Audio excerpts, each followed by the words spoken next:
I just glanced at some bread when a steel cable shot through my chest. The killer even found time to show contempt for me before ruthlessly dragging me away.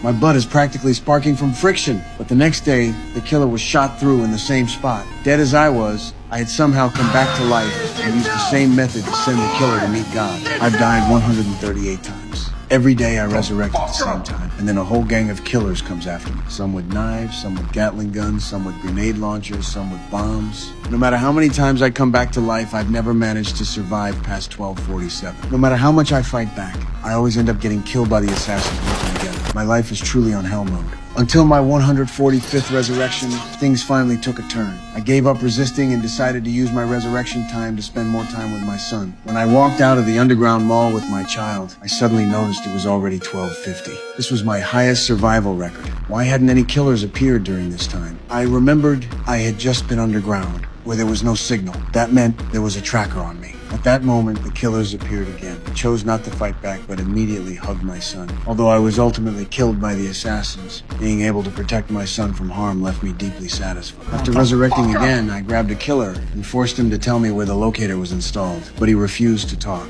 I found a friend at a security company who told me that teeth were the most suitable place to install a tracker. That's when I remembered getting a dental implant yesterday. The tracker must have been placed then. I rushed to the bathroom, and after pulling out my last tooth, I finally found the tracker. I used the tracker as bait to lure the killers over and sent them all to meet God. Next was to find the mastermind behind it all. Arriving at the perimeter wall, I floored the accelerator but crashed straight into the wall and ascended to heaven. On my second attempt at breaking through, I drove the sports car and flew right in. There were dozens of security guards inside who fired wildly at the car, but I wasn't actually in it. I used gas canisters to send them to meet God. But what I didn't expect was that the security captain was right next to me, so once again I met God. On my third attempt, I killed the assassin, who looked a lot like me, disguised myself as him, and used his ID card to infiltrate the base. Taking the elevator to the top floor, there was a burly soldier in the elevator who asked me to swipe my card. When I swiped it, I discovered I didn't have clearance, and then the soldier sent me to meet God. On my fourth attempt at the boss level, I came to the elevator and took out the soldier first. When I emerged from the elevator,